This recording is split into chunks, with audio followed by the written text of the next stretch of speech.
pour les frères de demeurer ensemble. C'est là qu'il envoie la bénédiction et la vie pour toute l'éternité. C'est comme cette huile qui est répandue sur la tête d'Aaron, qui descend sur sa barbe et les bords de son vêtement. C'est comme la rosée de l'Hermon qui descend sur les montagnes de Sion. Il dit c'est là, pas ailleurs. Amen. C'est là. Celui qui se tient à l'écart, dit la Bible, cherche ce qui lui plaît. Et il s'irrite contre tout ce qui est sage. C'est l'apôtre Saint Paul qui a pu dire qu'il y a eu cette révélation. Dans ses épîtres, il en a écrit 13. Il y a les 6 de son apostolat, 3 l'épître pastorale et les 4 épîtres de la prison. Merci. C'est lui qui a institué la doctrine de la Sainte Seine, d'après les paroles du Seigneur. C'est lui qui a eu la révélation que l'Église est le corps de Christ, qu'elle est l'épouse. C'est lui qui a eu cette révélation au niveau des 9 dons. Et dans Éphésiens chapitre 3, il a dit, en lisant mes lettres, vous pouvez vous représenter l'intelligence que j'ai du mystère de Christ.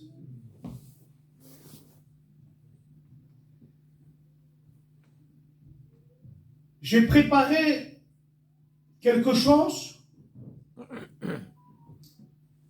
par rapport à la piété, mais sur ma chaise, Dieu m'a donné autre chose. Mais au dernier moment, 1 minute avant, 1 minute avant, et bien que Dieu nous fasse la grâce, aux serviteurs, aux candidats, ceux que je connais, ceux que je ne connais pas, aux diacres, aux trésoriers, candidats au baptême, candidats au ministère, que la grâce de Dieu, l'amour de Jésus-Christ et la communion du Saint-Esprit soient avec nous tous. C'était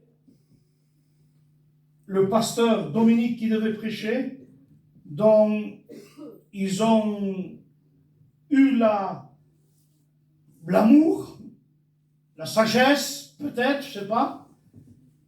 Alors, moi, par soumission, je me soumets pour que j'apporte la parole de Dieu comme ça m'a été demandé. Nous sommes au service du corps et au service des ministères. Amen.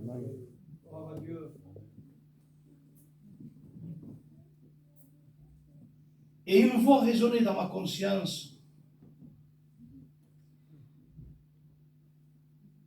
Parle sur la vraie sanctification. Sur la vraie sainteté. Amen. Alors je suis esclave de la parole et de l'esprit. Je demanderai à 2 serviteurs, Dominique et à Jonathan, de prier. Seigneur, nous ne sommes pas venus pour écouter un homme. C'est vrai. Ce que nous voulons, c'est ta parole. Amen. Cette parole créatrice. Cette parole qui te révèle à toi, le seul vrai Dieu. Amen. Jésus, soit élevé au milieu de nous. Seigneur, et glorifie ton nom. Alléluia. Nous voulons faire taire les bruits de la terre et les bruits du monde. Pour entendre résonner dans notre conscience, dans notre esprit, la voix, ta voix, toi, Seigneur. Amen. Amen. Seigneur, sois béni ce soir. Amen. Gloire à Dieu. Nous te bénissons pour ta grâce, Seigneur. Et comme a dit ton serviteur, s'il est question de sainteté, nous savons que la vraie sainteté est accompagnée d'humilité. Nous voulons, Seigneur, que ton serviteur soit loin pour apporter ce thème qui est très important dans ces temps de la fin, Seigneur. Thème très important de connaître réellement ta sainteté. Amen. Pour mieux te connaître, Seigneur, à toi, Et pour que, Seigneur, aussi, ce qui est caché à nous soit dévoilé. Alléluia. Seigneur, donne gloire à ton nom. Dans le nom glorieux de Jésus-Christ. Alléluia. Amen. Amen. Gloire à Dieu. Eh bien, c'est exactement ça, le frère, que la vraie sainteté, elle n'existe pas sans humilité. Ouais. C'est ça. Nous prenons pour ceux qui ont la parole de Dieu dans l'Épître aux Hébreux, chapitre 10, et verset 5. Je lis pour vous qui n'avez pas la parole de Dieu.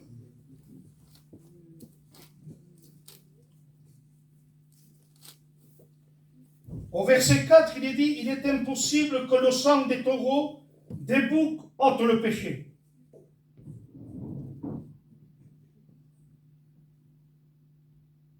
Tout ce qui se faisait dans l'Ancien Testament, autour du tabernacle, que ce soit le sacrifice des boucs, sacrifice animal de l'Ancien Testament, ne pouvait pas rendre parfait sous le rapport de la conscience. Parce qu'il cachait, il couvrait le péché. Et ceci était renouvelé.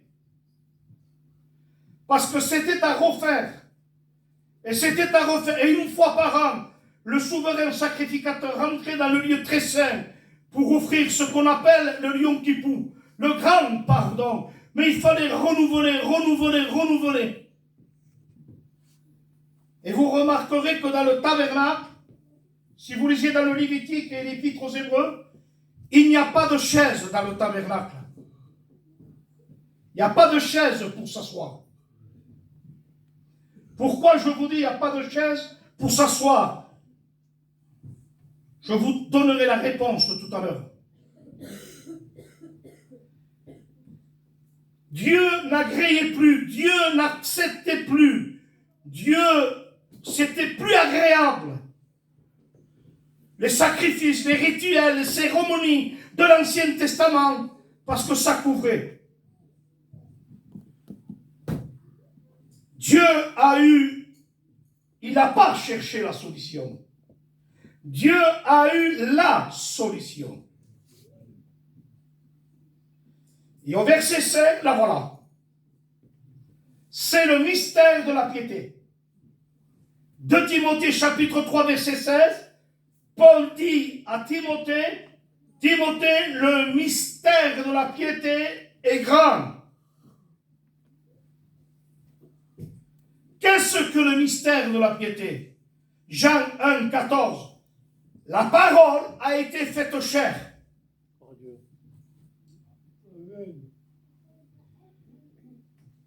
On a banalisé la naissance du Christ, l'incarnation du Christ, à une carte de Noël, à des scènes théâtrales d'enfants, d'animaux. Et on a un petit peu banalisé ces choses, alors que l'incarnation, le mystère de la piété, c'est la chose la plus terrible que l'univers a pu connaître. Ça a stoppé la louange des anges. Ça a incliné les anges vers ce mystère. Mais c'est quoi ce mystère? Verset 5. C'est pourquoi Christ, voilà ta gloire, voilà ton espérance. L'Ancien Testament, c'est fini. C'est pourquoi Christ, la révélation de l'Ancien Testament, elle était là. Dans l'Ancien Testament, il y avait l'agneau qui couvrait le péché. Mais dans des textes approfondis, je ne vais pas m'attarder, il fallait découvrir dans l'Ancien Testament qui était l'ombre de la réalité. Il fallait découvrir l'agneau homme. Ça parlait d'un agneau homme. Mais lorsque Jean, dans son évangile, voit un homme passer, il dit, voici voici. Il ne dit pas, voici un agneau. Comme s'il s'agissait de plusieurs. Voici là, l'unique, le seul, l'irrépassable. L'agneau de qui? Non pas l'agneau des sacrificateurs à Rome, non pas l'agneau de l'Ancien Testament des hommes. Mais quel agneau? Voici non pas un agneau, mais l'agneau de qui? L'agneau de Dieu. Si l'agneau des hommes couvrait, l'agneau de Dieu ôte le péché. Amen. Alors voici l'agneau homme. Si on lit dans Isaïe 53, il semblerait qu'Isaïe, imprégné de la révélation prophétique, il semblait qu'il était au pied de la croix et qu'il écrivait au pied de la croix, méprisé, abandonné, homme de douleur, habitué à la souffrance. Son visage, on n'arrivait pas à le reconnaître, défiguré de celui de l'homme. Et comme s'il serait au pied de la croix, méprisé, abandonné, frappé de Dieu. Il a plu à Dieu. Mais comment il a plu à Dieu? Comment que Dieu accepte que son fils soit brisé, c'est une chose. Mais qu'il plaise à Dieu, c'en est une autre.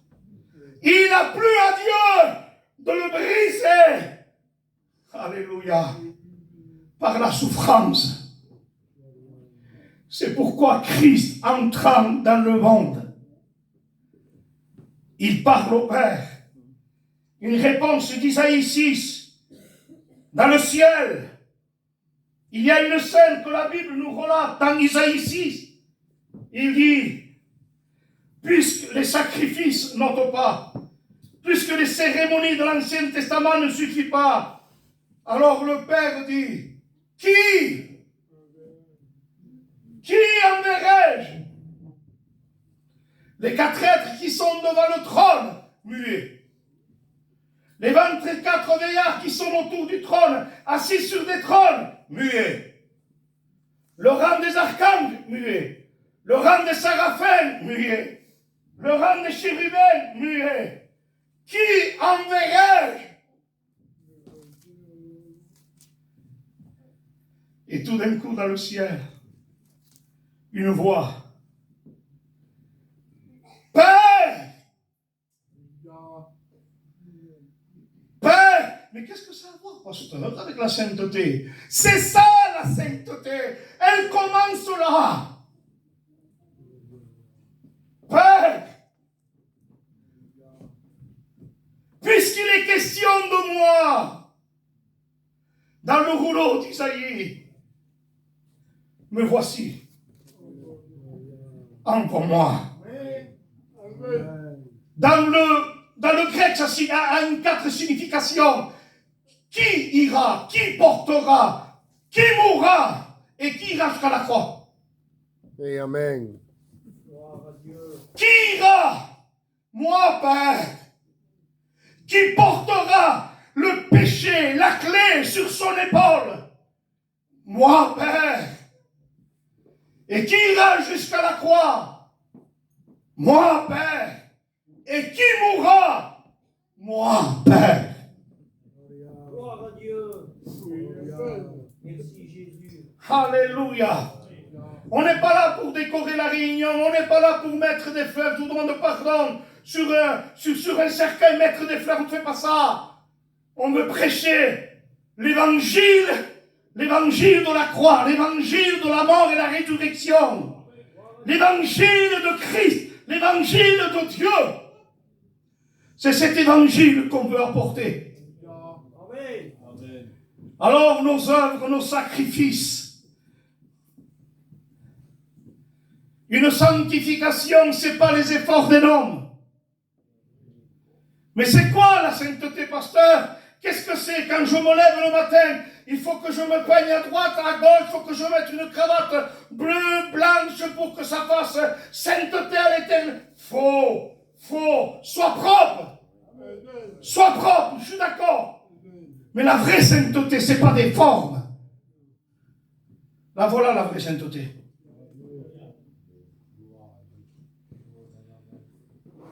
Hébreux 10, 10.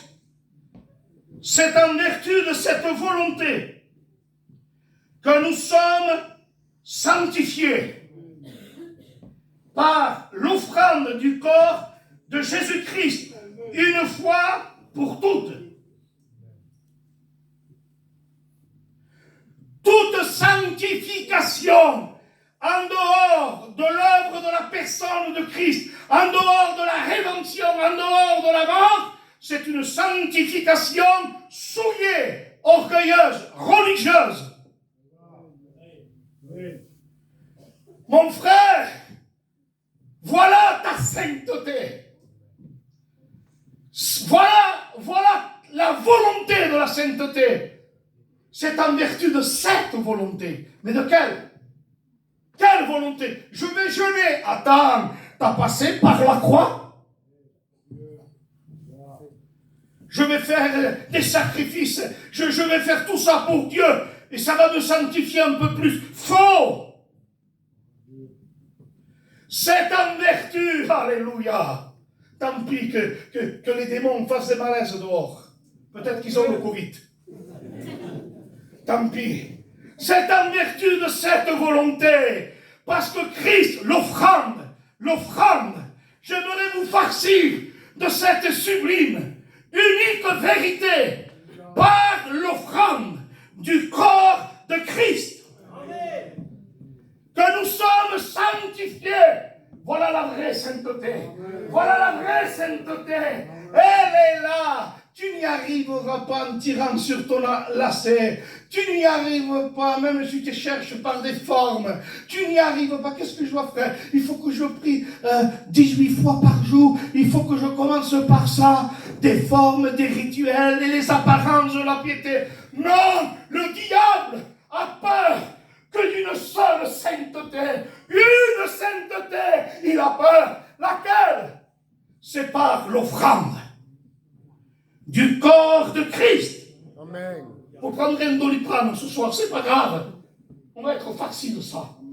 L'offrande du corps de Christ. Voilà ta sainteté, mon frère. Alléluia. Amen. Sanctifié. Voilà la vraie sanctification. La sanctification, c'est pas ça. Des petits yeux. Il faut le discernement. Où? Tout n'est pas là. C'est pas un évangile de forme, c'est un évangile de fond. De forme. Un évangile de l'intérieur. C'est en vertu de cette volonté que nous sommes sanctifiés par l'offrande du corps de Christ. Alléluia. D'accord. La sanctification, c'est son offrande. Mais je dois me perfectionner alors. Oui, tu dois te perfectionner. Qu'est-ce que je dois faire? Rien faire. Ah bon? Ah bon? Comment rien faire? Pasteur, explique-moi un petit peu l'équilibre là-dessus. Qu'est-ce que je dois faire? Il n'y a rien pour être orgueilleux ce soir. Alléluia. Tout par grâce. Tout nous vient de la croix. Écoutez, je vous cite, écoutez. Hébreux 10, 10. C'est en vertu de cette volonté que nous sommes sanctifiés par l'offrande du corps de Christ. Alléluia. Sanctification par l'offrande, verset 10.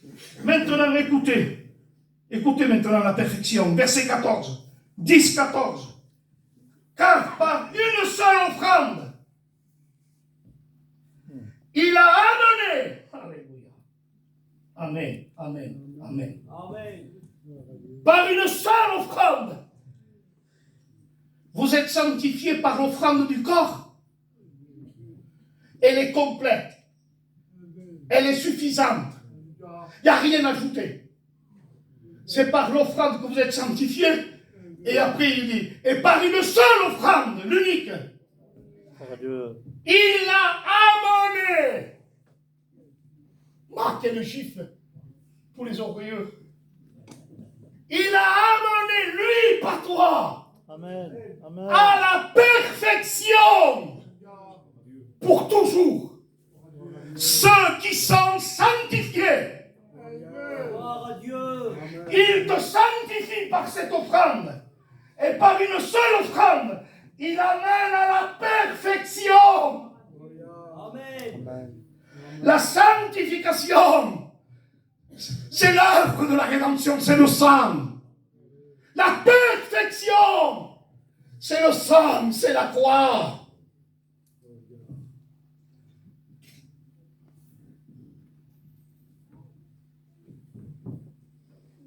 Il y a un frère disponible qui n'est pas trop fatigué, qui n'a pas trop mangé. Un frère. Gaffa che devi lo facciare. Alléluia. Béni soit Dieu. S'il reste debout, il s'appuie sur quoi? Oui. Sur ses jambes. Mais est-ce que vous croyez qu'il va rester 24 heures, 48 heures comme ça? La sanctification de l'homme, par les jambes de l'homme, par les moyens de l'homme, elle ne dure pas. Tu vas te tenir un peu sanctifié lundi, mardi, mercredi, jeudi, boum. Je ne suis pas converti, non? Qu'est-ce qui m'arrive d'un coup? Qu'est-ce qui se passe? La sanctification de l'homme et les souliers, elle te trompe, elle te découragera. Mais regardez maintenant. Regardez. 1 Corinthiens, chapitre 1, verset 30. Par la volonté de Dieu, Christ s'est fait pour nous. Réfléchissez bien. Christ s'est fait pour toi, pour nous. Sagesse, sanctification, rédemption. Et la quatrième, il s'est fait sanctification, justification, rédemption et sainteté pour vous. Assis-toi dans ce repos. Assis-toi dans ce repos. Amen. Il te passe 30 heures, 40 heures, parce qu'il ne s'appuie pas sur ses jambes.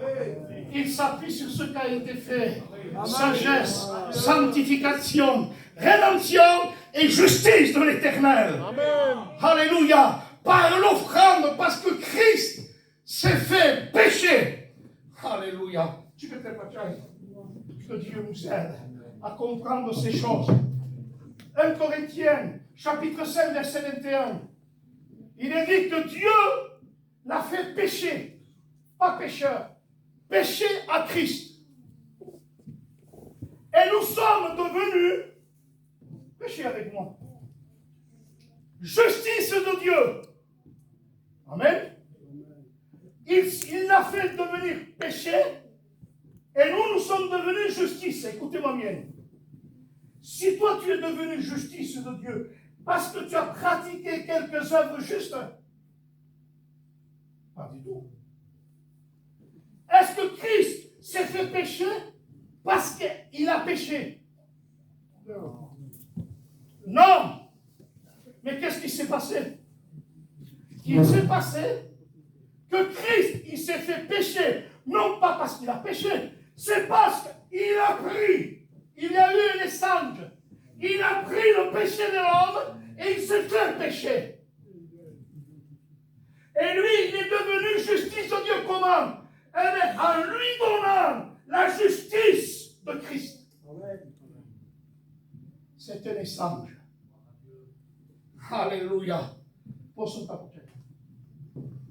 Alléluia. Voilà la vraie sainteté. Amen. La voilà. Amen. Alléluia. Verset 10, c'est en vertu de cette volonté que nous sommes sanctifiés. Verset 14, et par cette offrande, il a amené la perfection pour toujours ceux qui sont sanctifiés. C'est ce que le Saint-Esprit nous atteste. Le Saint-Esprit atteste en nous que la sanctification, que la perfection, que la rédemption, c'est celle du Christ et pas celle de l'homme. Et qu'est-ce qu'il atteste? Qu'est-ce qu'il atteste? Le Saint-Esprit. Je vous le lis, hein? Regardez ce qu'il atteste, hein? Je vous le cite. Hébreux 9, verset 27. À plus forte raison, le sang de Christ, qui par l'Esprit éternel purifiera, personne qui le sait, votre conscience que Satan martèle par des accusations, qu'il martèle par vos fautes, qu'il vous décourage par vos fautes. C'est gravé dans la conscience. Il veut remettre en question ta conversion par tes fautes. Mais le sang de Christ purifiera votre conscience des œuvres mortes. Écoutez bien. Regardez jusqu'où va la sanctification du sang. Des fois, il y a des choses qui nous poursuivent derrière. Il y a des péchés, des choses que tu as commis, des choses horribles, des choses terribles. Et le diable te remet ça dans la conscience. Et il veut t'écraser. Il veut te bloquer. Il purifie la conscience. Le sang de Jésus te donne la victoire. Il arrive à te faire oublier le péché que le sang t'a effacé jusqu'à dans la conscience. Alléluia. Alors, le sang a de l'effet sur ta mémoire. C'est pardonné, c'est fini, ne coûte plus le diable. Apocalypse 12, 12. Il est tombé l'accusateur de nos frères par le sang de l'agneau. Il est tombé l'accusateur. Mais non seulement le sang a de l'effet sur notre conscience à nous, pour qu'on oublie. Parce que si Dieu nous a pardonné, on ne doit plus écouter le diable en nous rappelant des anciens péchés. Alors le sang l'efface. Vous avez une sanctification, vous, qui peut aller jusqu'à la conscience.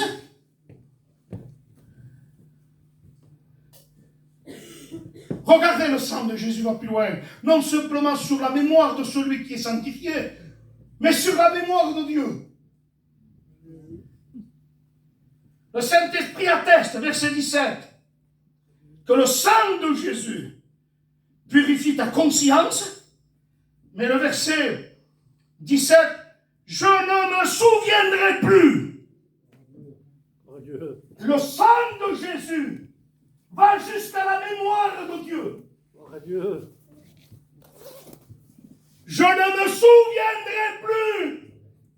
Alors toi tu peux dire, Seigneur, tu m'as pardonné. T'as vu ce que j'ai fait, t'as vu ce que j'ai commis. Je t'aime pour rien, ça vaut rien. Fini.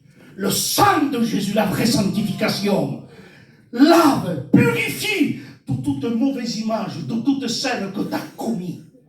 Il te délivre de ça. Il brise le joug de la malédiction. Il le brise le joug. Il te rachète de ça. Tu n'es plus redevable à ces images. Satan est tombé par le sang. Mais toi, tu peux dire, mais Dieu se rappelle de moi. Il dit, non, je ne te le reprocherai pas.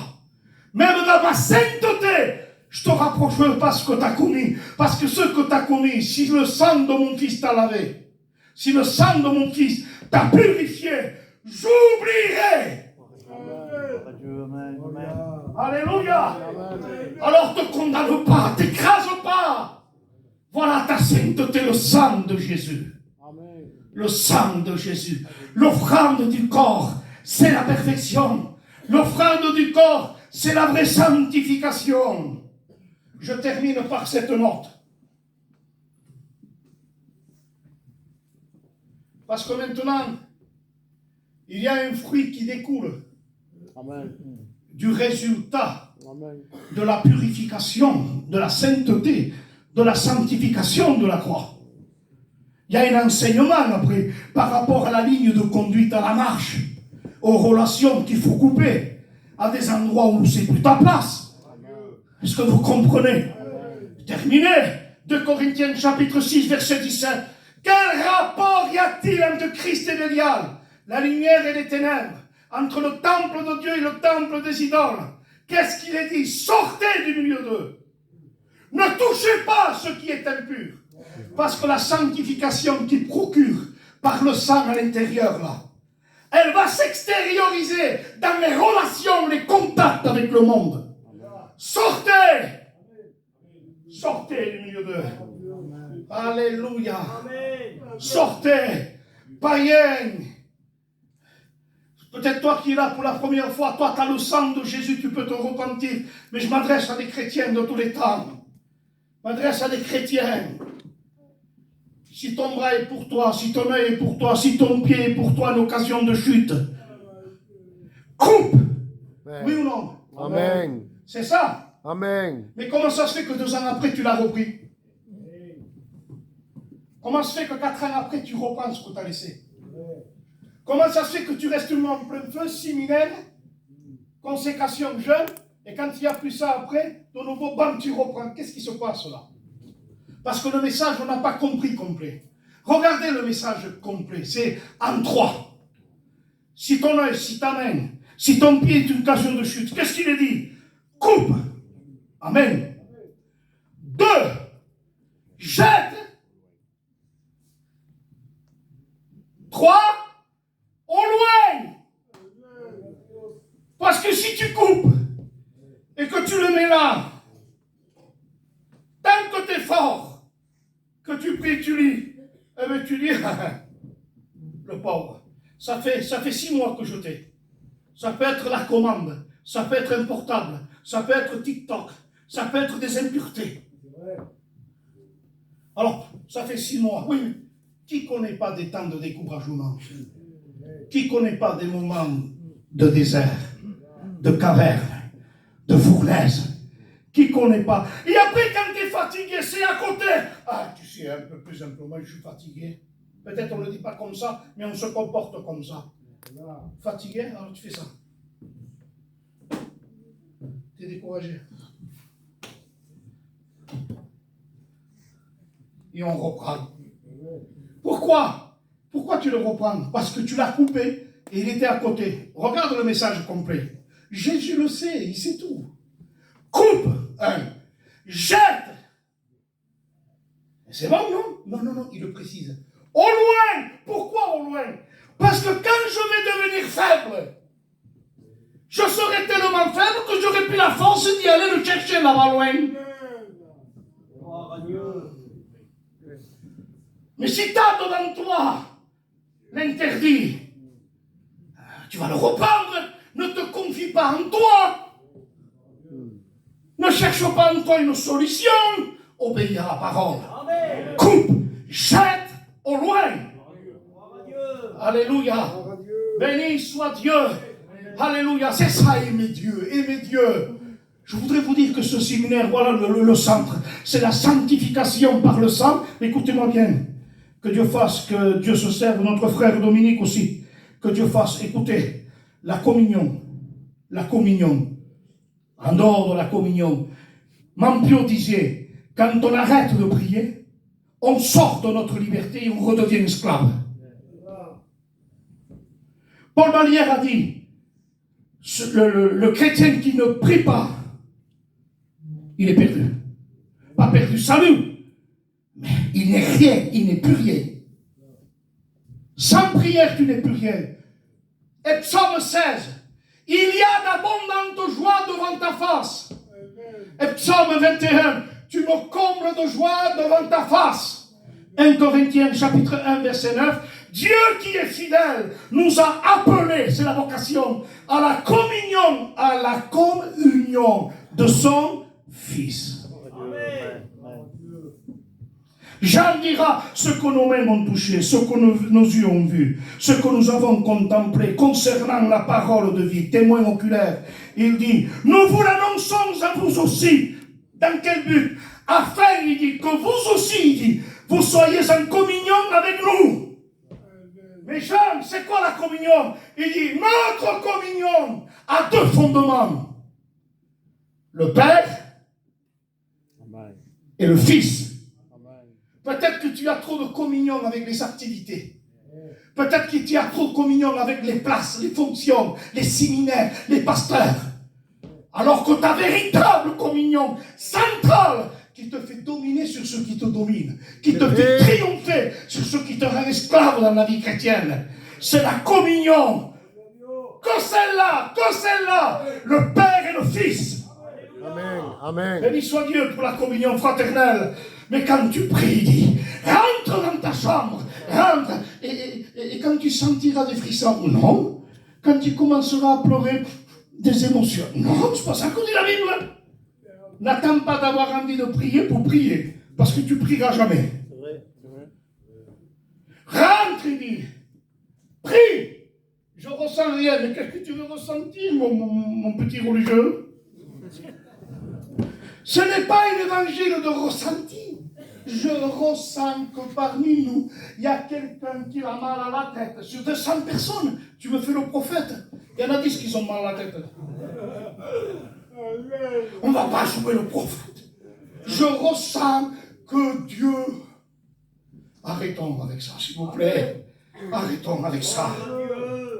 Non plus je ressens, non plus l'émotion. Qu'est-il écrit?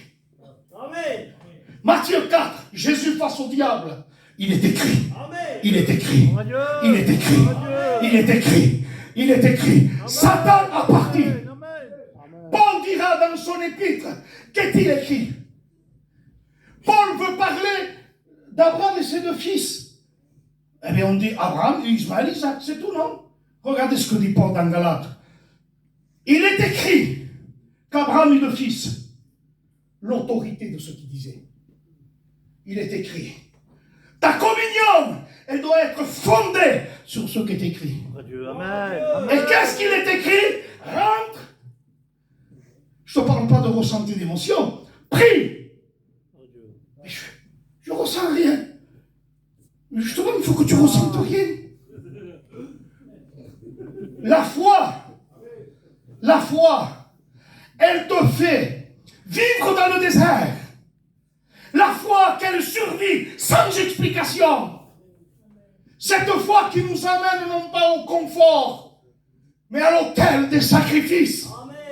Hébreux 11 célèbre non pas les héros de scène et de théâtre. Hébreux chapitre 11 célèbre les héros des martyrs. Jésus nous a montré le cœur qui bat, le cœur de la communion à Gethsémane. Il agonie. Où est cette église qu'elle fait que chanter? Mais arrêtez de chanter. Criez comme Rachel. Jacob, si tu ne me donnes pas des enfants, je meurs. Je veux de nouvelles âmes. Que l'église enfante des âmes. Que les rétrogrades reviennent. Mais c'est quoi ces cantiques qui fait remuer le pied? Mais c'est quoi ce cantique romantique? C'est quoi ces cantiques qu'on a presque envie de dire Ole con ole? Mais moi j'ai envie d'entendre Éphésiens chapitre 5 verset 18. Il est écrit: entretenez-vous par les psaumes, des hymnes, des cantiques spirituels, chantant et célébrant de tout votre cœur les louanges du Seigneur. On n'élève pas les hommes, on n'élève pas les hommes, on n'élève pas les pasteurs, on élève ce soir celui qui est mort et celui qui l'est ressuscité et qu'il est au milieu de nous. Ne nous laissons pas tromper. Alléluia. Oui, médite sa parole. Médite-la, tu seras comme un arbre, planté comme un courant d'eau, qu'il tend ses racines, dont les feuillages restent verts. Béni soit Dieu pour le feuillage. Gloire à Dieu pour le feuillage, la cravate, le costume, la belle habille, la Bible, la ramina, la crampon, la nuit seconde, l'hébreu, la grecque. Gloire à Dieu pour les feuilles. Mais écoutez-moi bien, le vrai évangile, c'est pas une évangile des feuilles vertes qui restent vertes. Il tend ce que les hommes ne voient pas. Il tend ses racines. La vie chrétienne, la communion, elle ne se vit pas devant les hommes. La communion, elle est entre toi et Dieu. Amen. Toi et Dieu. Amen. Le face-à-face avec Dieu.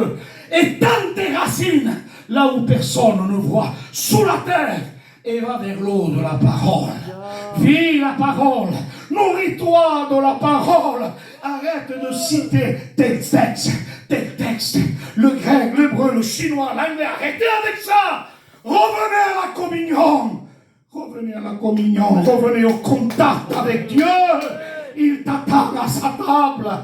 Ça me fait penser un petit peu à l'église de l'Apocalypse. On chante, on prêche. Mais qu'est-ce qui se passe? Jésus est dehors et il tape. Comment? Qui c'est qu'il y a dehors? On chante sans Jésus. On prêche sans Jésus. Non, non. Arrêtons de prêcher. Arrêtons de chanter. Ouvrons la porte à Jésus. Jésus, que le roi de gloire fasse son entrée. Laissez-le rentrer. Dans l'Apocalypse, il est dit Éphèse, Esmine, Pergame, Thyatire, Sardes, Philadelphie, Laodicée, les 7 chandeliers. Amen. Je marche, dit Jésus, au milieu des 7 chandeliers d'or, avec des pieds comme s'ils auraient été embrasés dans une fournaise. Si Christ marche au milieu de l'église, si Christ gouverne l'église, quand il marche au milieu de l'église, quand il marche, ses pieds comme de bronze jettent de tincelles de feu. Il te baptise du Saint-Esprit. Il te renouvelle du Saint-Esprit. Où est la Pentecôte? Où est ce parler en langue?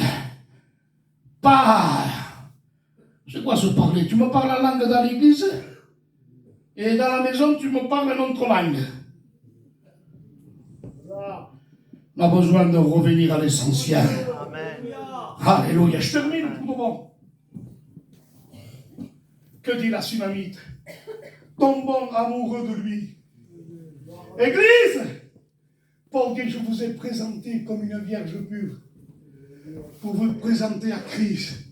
Faites comme la Sunamite. Qu'est-ce qu'il a, ton bien-aimé? Parlez de lui.